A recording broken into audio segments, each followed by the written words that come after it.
Grabe. Pagka ganyan na ginagawa ng mga OFW, sa tingin ho natin ha, kailangan na ho sigurong mabahala ng administrasyon na to. Tandaan ho ninyo, papalapit na eleksyon. Balita natin sa mga alyansa ng mga adik, meron daw hong gusto nang umalis sa alyansa dahil dyan sa kabangagang ginawa ni Marcos Jr. Tama naman yung pinapakinggan natin si Ma'am Joey, itong si Ma'am Sas kagabi. Tama naman yung mga sinabi nila eh. 'Di ba? Si Erap, hindi si Gloria din niya pinakulong si Erap. At kung itong si Pinoy man naging marasya dito kay Gloria, pinakulong niya pero naka-house arrest. Hindi siya binaboy na kagaya ng ginawa nitong si Marcos Jr. kay dating Pangulong Rodrigo Duterte. At ito naman si Pinoy, nakiusap si Chris kay Tatay Digong na please, wag mong ikulong si Noy. Anong ginawa ni Tatay Digong? Hindi ho siya, kadami hong kabalbalan na ginawa ni Pinoy. No? Nandiyan yung Yolanda, dapat kung ano-ano pang mga kabalbalan. Yun ho ang best president nitong si Ping Lacson. Si Pinoy Panot. Yun ho ang kanyang best president. Anong ginawa ni Tatay Digong? Hindi ho niya pinakulong itong si Noynoy Aquino. Pero itong si Marcos Jr., masahol pa ho pala sa ano yan sa ama niya. Nantoka, ibang klase ho. Ngayon ho natin nakita na itong si Marcos Jr., siguro dahil pinaghalo yung pagiging Marcos niya at yung pulburo na tinitira niya. Kaya napakatindi ho ng tama niya, no? Ibang klase ho, matindi ho tong si Marcos Jr. Kaya ho niyong sikmurain na ibenta ang isang Pilipino sa mga banyaga. Kaya ho niyang gawin yon. Speaking of EJK po, nabanggit po ninyo, may mga lumalabas din po sa social media na ginagamit yung mga pictures ng mga namatay na sinasabing biktima ng EJK, hindi naman po pala biktima ng EJK kagaya ng kay Aling Sheila, sa SOCMED. Ang anak niya ay namatay under this administration. Kay Pangulong Marcos. Yun pong yung sa isang doktor, yung father niya, sabi po EJK, hindi naman po pala EJK. Nako po! Ano ng government dito kung inaano din po natin itong mga fake news na ito. Nako, yari si Aling dito, yari si Aling Claire dito. Shout out kay Aling Sheila ha. Namatay yung anak mo 2024, sinisisi mo pa kay Tatay Digong. Walang ya kayo ha. Talagang nagpapakalat to ng fake news ng administration na to. Ha? Lahat. Sige na. Ma'am, okay lang yun. Walang problema sa amin yun. Alam naman namin na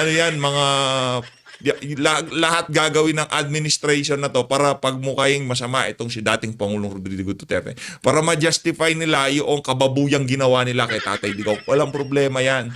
Yung human rights ng mga adik, yan ang ating ipagtanggol. Di ba? Claire Castro, di ba? Yung human rights ng mga adik, pagtanggol natin yan.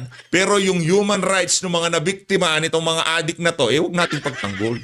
Okay na yan. Basta importante, yung human rights ng mga adik. Yun ang importante doon. Pero yung mga naging biktima, yung mga ginurgur, ginahasa, yung mga yun, hayaan na natin yun.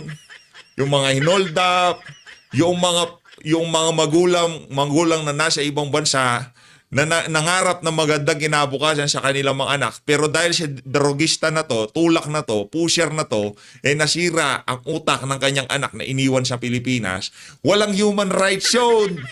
Ang may human rights lang dito, si bangag, yung mga bangag lang ang may human rights. Di ba? Sila lang talaga. Yun lang naman sentimiento ni Tatay Digong. Magpapakahirap kayo sa ibang bansa. Magtatrabaho kayo, mag-OFW kayo. Di ba?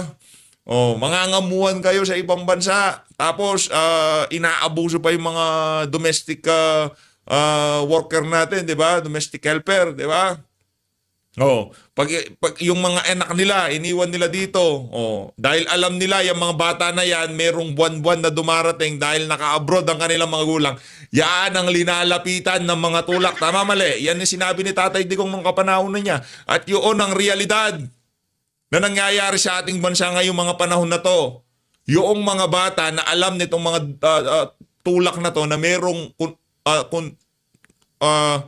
tuloy-tuloy na dating ng pera buwan-buwan, sila yung linalapitan nila para continuous din yung pagbili sa kanila ng illegal na droga. Tama, mali?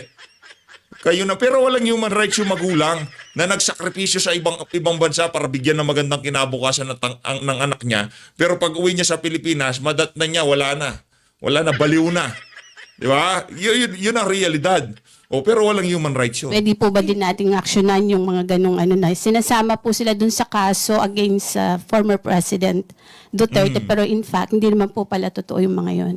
Siguro sa dami-dami po ng fake news sa lumabas. Kayo na po ang magsabi kung alam niyo po na peke ito. Kayo na po mag-fact check. Kayo din po ay pinaniniwalaan dahil may kredibilidad din po kayo. Hindi, tinatanong niya. Kasi estado ang mga nasa likod ng mga magulang na naglalabasan. Ngayon gusto namin marinig ang punto de vista ng Malacanang. Bakit ganito naman?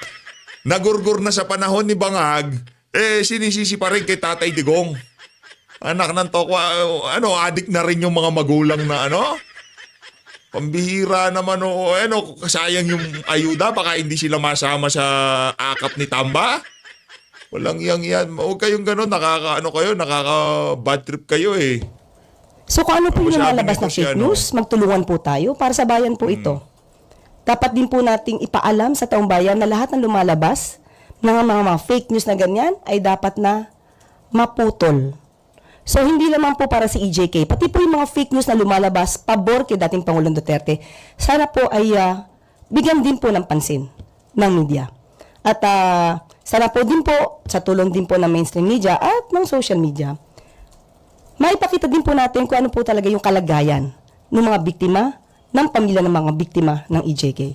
Hindi lamang po tayo tutuon kay dating Pangulong Duterte dahil po ang mga biktima po ng EJK ay Filipino rin po. Pero ito po yung mga biktima ng EJK na sinasabi ng under the previous administration po. Binanggit po ni Let Narciso kanina kung may masasampulan na ba. Ito po ay identified na talagang kinumpirma ng mga kapitbahay. At least kilala na kung sino po yung tukoy na yung nag-aano ng fake news. Using pa nga po yung kaso ng EJK. Hindi ba tayo gagawa ng aksyon ng gobyerno or ang PCO since kayo po ay very active sa paglaban sa fake news? Siguro po unahin natin mismo yung mga unang nagsalita ng fake news. So, uunahin pa ba natin si former ES Medialdea? Kaya sabi ko po kanina, Anong fake news ni ES Medialdea? Sige nga, kwento mo sa amin kung ano yung pinakalat niyang fake news. Hindi ba totoo na talagang minadali nyo yung yung pagkidnap kay Tatay Digong sa pagpapadala dyan sa Netherlands? Hindi ba totoo yun? Anong fake news doon? Walang fake news doon. Nakita ng sambayan ng Pilipino. Ito ho yan eh. Kaya nakikita nyo nag-aalburoto yung ating mga kababayan. Lumalabas sa karsada. At kung meron mang gaganapin pagkilos, caravan, rally o kung ano pa man, kung malapit lang ho kayo, dumalo ho kayo. Dahil kailangan ho natin ipakita ang ating bilang. Dahil kailangan ho natin ipakita ang ating talagang pagmamahal kay dating Pangulong Rodrigo Duterte. Hindi yung sa social media lang. Hindi mo mararamdaman ng mga yan. Ang tingin ng bawat comment nyo, ito totoo. Ang bawat comment na sambayan ng Pilipino na nakikita ng mga bangag na to, ang tingin nila sa mga comment nyong pagsuporta kay Tatay Digong, trolls lang kayo. Yun. Kahit napakahaba pa ng komento nyo na yan, kung di rin ho kayo kilalang personalidad, wala ho naman ho silang pakialam doon. Wala naman hong bilang yung comment nyo na yun. Ang sasabihin lang ho yan, isa lang yan sa napakaraming troll na binayaran ng administration, ay ng kampo ng mga Duterte. Yun lang ho yun. Kaya wala silang pakialam, titingnan nila profile. Hindi. Ibibilang kayo doon sa mga troll.